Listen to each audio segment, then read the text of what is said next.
I was looking for some copyright music, some non-copyright music, just like start an intro on this thing, and I found this.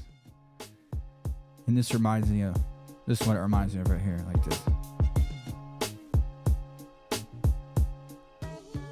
Ladies and gentlemen, welcome to the Sunday Night Slow Jams with KJ7X7 77.7 The Hits. I'm your man Levi. Curl up on the couch with your loved one, kiss her on the forehead, tell her everything's gonna be alright, and enjoy the night on Sunday Night Slow Jams with 77.7 The Hits.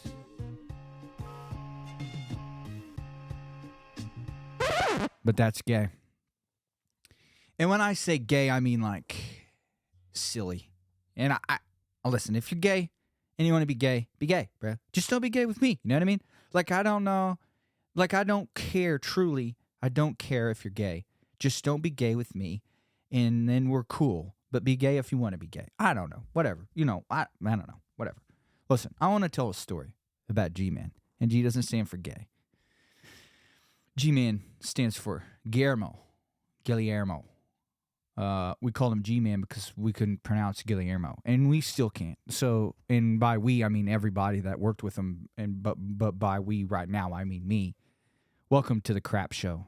So Guillermo, G-Man, was born in Mexico, and he's 60 or 70 years old, I'm gonna guess. So this is maybe 60 years ago. So when he was 8 or 9 years old, he was always super interested in chemicals, and so he finds out that these two chemicals that he can get a hold of at the local grocery store, when combined together, create a reaction that pressurizes vessels and creates essentially a bomb. And since he was infatuated, some words sound better with a weird accent, like English or UK or Great Britain. I know, infatuated. He was infatuated with chemicals. So he finds out that these chemicals create this reaction, and he puts it in this. He finds this glass jar, and just like America back in the day, in Mexico had milkmen, I guess, and they would bring these gallon or whatever size glass bottles of milk. And so Guillermo, G-Man, finds this glass bottle, puts these two chemicals, puts a lid on, sets it on the coffee table, and sits back and is ready for the freaking ride all of a sudden. You know, and at this point, I'm just thinking, like, I have a 6-year-old son, and thank God this dude likes side-by-sides and wrestling. You know, thank God he's not trying to mix up ammonia and nitrate and, you know, bleach to see what kind of chemical reaction he can get in the living room. So G-Man sits back on the couch with his little glasses on, his 9-year-old self, and he's watching these two chemicals react and pressurize this glass bottle in his living room. Spoiler alert, boom, it explodes. He takes shrapnel to the face. When he would tell the story, he would take his glasses and he would make them crooked on his face, and he would be like, he would even mess his hair up he was a good storyteller. And so his mom comes running in there, and the living room's on fire, ladies and gents. It's on fire. He's lit his house on fire with this bomb that he's created because he's infatuated with chemicals.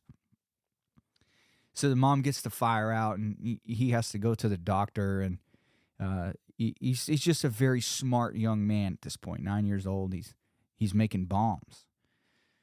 And so G-Man grows up through his life, graduates high school from Mexico, gets an opportunity of a lifetime to come to America, the land of dreams.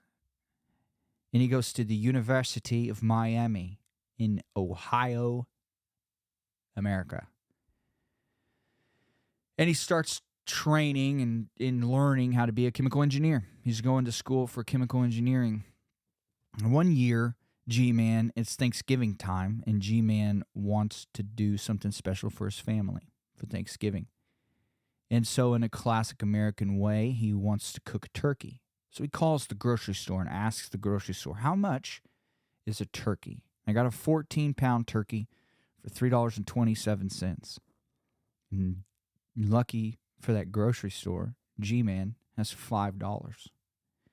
But he doesn't have a car. The grocery store is 3 miles away, and it's negative 14 degrees Freedom height outside, ladies and gentlemen. It's cold. G-Man bundles up in his most warm gear, kisses his wife goodbye, and he's en route to the grocery store 3 miles away at negative 14 degrees weather. He gets to the grocery store, finds the turkey. What G-Man didn't know was that the turkey was going to be frozen.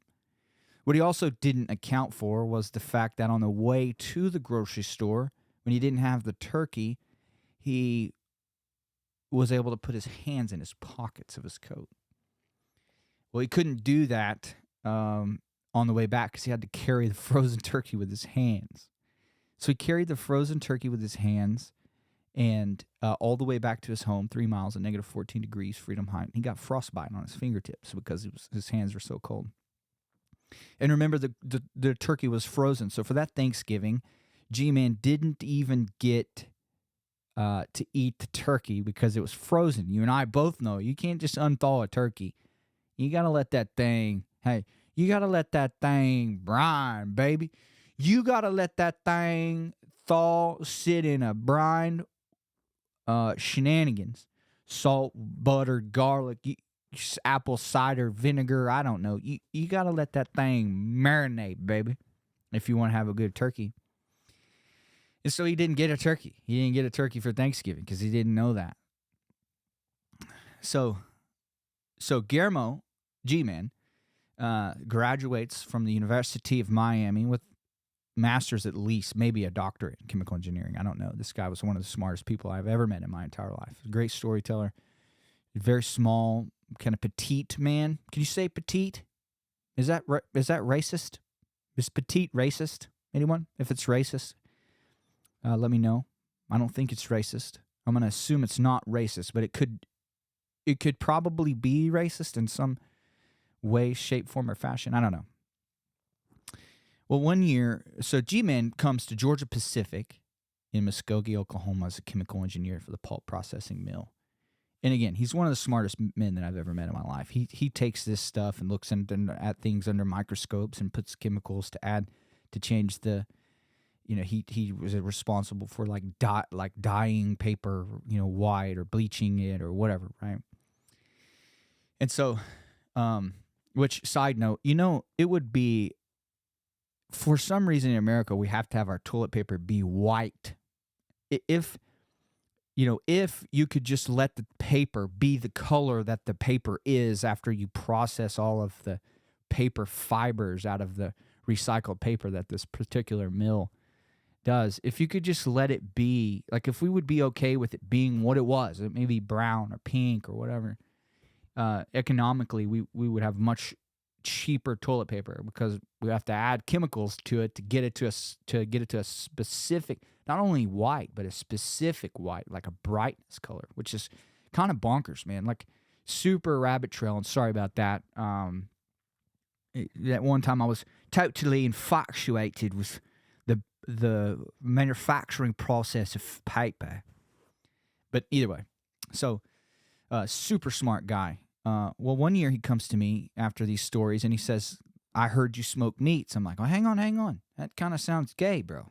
What's up? He's like, no. Like, and obviously I was kidding. That was a joke. I'm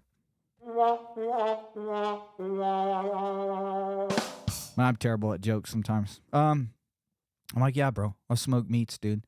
And he's like, would you be willing to smoke my family a turkey breast? And knowing the story years and years and years ago of him walking in negative 14 degree Freedom height weather to get a turkey, of course, G-Man, I will freaking smoke you a turkey, dude. Of course.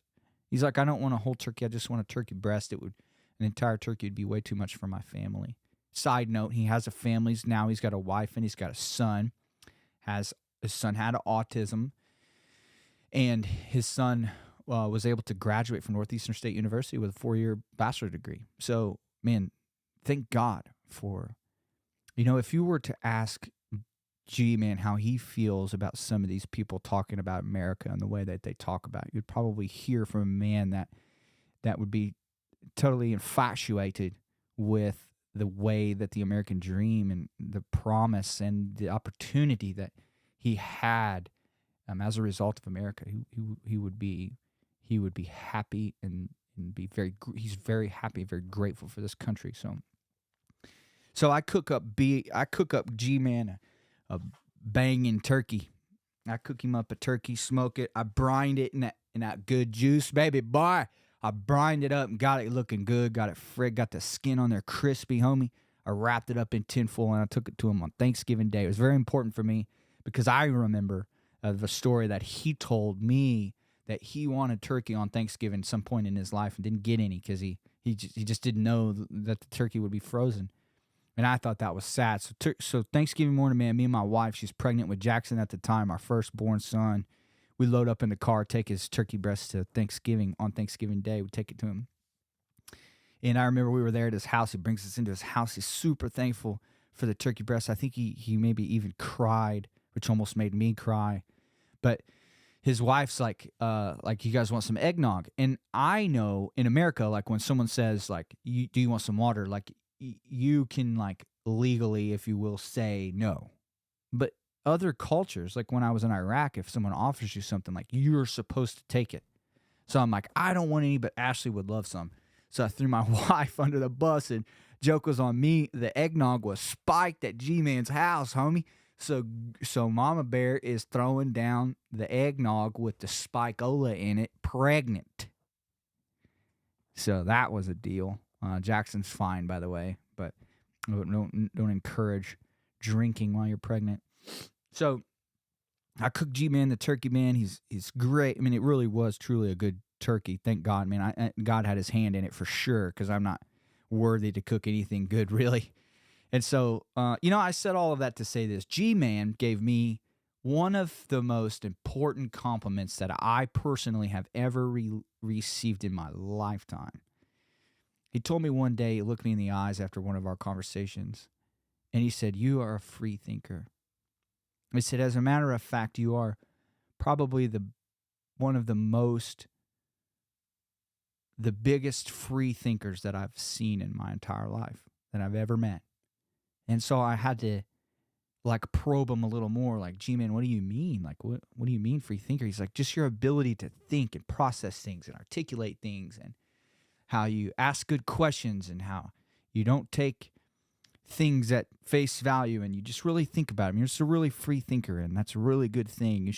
You're going to do good things in life." And man, I've had people from a young age speak into my life in ways like that, and nothing ever has meant more to me than when G-Man said it. I remember another time some guy gave me a PlayStation 1 at this church event. It was like, "Man, you're going to do good things in life, and I just want to give you this PlayStation." And I didn't come from a family where we could afford things like that, so, like, it really meant a lot to me. But I said that to say, like, I've had people say this kind of things to me a lot, and when G-Man said it, like, it was just one of the most important things, man. I was like, man, thank God for G-Man. Thank God for God putting him in my path so that I could be a blessing to him, but more so he could be a blessing to me. And so I said all of that to say this. Welcome to the Free Thinker podcast with me. I don't know what I'm going to do with this. I have this infatuation with just rambling into a mic and a freaking camera. Like, it's weird. I know it's weird. But I just want to put my thoughts on paper, man. I just want to have my boys, like, I've said this on the Arena podcast with my friend Marty, the other podcast that I have. I've said it multiple times. Like, I just want to have this stuff written down so that if the Lord doesn't tarry in my life and I don't get to live as long as G-Man lived, like, my boys will have something to refer to. They'll be able to know that G-Man spoke into my life one time and said that I was a free thinker. I want them to be that way. I want them to be able to think freely about things and have an open mind and have an open attitude about anything and everything. And lastly, for this first little snippet. Does that sound better in an English accent? So I'll just say Tuesday snippet. For another snippet, I want to say I am a Christian, a believer in Jesus Christ. And I have grown up in church. As I just told you at a church thing, someone gave me a PlayStation 1 one time. And I don't know that I actually internalized who or what Jesus was when I was 10, 11, 12, 13, 14, 15, 16, 17, 18, 19 years old, growing up in an Assembly of God church. I'm not so sure that I went on this, I've been on this spiritual journey for a long time, man. Like I read Case for Christ from Lee Strobel. Is a great podcast out for Sean Ryan and Lee Strobel. Came out on Christmas Eve. If you're a Christian, and I know that at least the two guys, I'm not going to broadcast this show, but the two guys, if you're still with me, that listen to this podcast are that I'm going to send to this podcast to are Christians. And Lee Strobel, Sean Ryan show podcast, great. Lee Strobel wrote Case for Christ and proves the existence, or that Jesus truly walked on earth and was resurrected. I've done a lot of that soul searching and really information searching to prove that Jesus existed, and he did. And I believe in that. And I believe that God sent his only son to die for our sins, which means so much more to me now that I have two sons. Thank God for doing that. And G-Man was a Christian. We would talk about things, and I remember asking him, how do you feel? How do you feel about your opportunities that you've got? And he would always say, who am I? He would always refer to Job, and I always say that it was all God, all through God, that he had the opportunities that he did, and that he was thankful for his opportunities, just like Job was thankful in the end. He lost everything. And so thank God for G-Man, and thank God for the opportunity to do this. Thank God for living in America, where I can get on my Rodecaster Pro 2 and my Shure SM7B microphone and with my iPhone 15 camera and freaking do this and not be persecuted for it, man. Thank God for that. And so to end this shenanigans of rambling, if you're still here, man, thank you. Thanks for being a supporter of mine. Thank you for loving me, even though I'm crazy and weird. Let's end with a prayer, man, and not an overly religious type thing or anything like that. Please understand that I'm not some religion, man, whatever. I got demons in my closet, bro, straight up and down. But we'll end in a little prayer here. I'm not even going to close my eyes. I'm going to look into the camera like a creepo.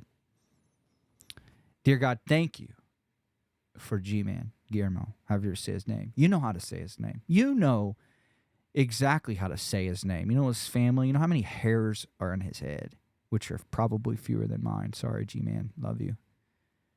And also, God, thank you for giving me hair, because I would look really weird if I didn't have hair. And I know that you knew that. I know that you knew that I would look really weird without hair. And I appreciate you not letting me go bald, at least not in the first 37 years of my life. I really am thankful for not being bald, God. Thank you. Thank you for G-Man. Thank you for the opportunity to grow up in America, where I can do weird shenanigans for fun and not be persecuted for those. Thank you for giving me the opportunity to grow up in America, where I can say that I am a Christian and that I am a believer of Christ, and I'm not persecuted for that. Thank you for G-Man speaking into my life and saying that I was a free thinker. 8 or 9 years later, birthing something called the Free Thinker Podcast, which likely will go nowhere, but just thank you for giving me the opportunity to have the equipment and the audacity to do this. Thank you for my friends, especially the two that I will likely send this podcast to. They mean a lot to me. Thank you for life, liberty, and the pursuit of happiness in America. Thank you for giving your son, as that means so much more to me now that I have sons. I couldn't imagine. Thank you for your love. In your holy name we pray. Amen. Roll you out with a little Sunday night slow jams. 77.7 The Bull. Ladies and gentlemen, thank you for listening to the first iteration of the Free Thinker Podcast with your boy. If you stayed with me this far, man, text me, because you got my number. I freaking love you, dude. I freaking love you. Like, Like, god dang. First person to like comment on the podcast is winner. I'm gonna send you first person that comments on this thing, even if you never met me before, you find like DM me or something, find me, and I'm gonna send you something cool.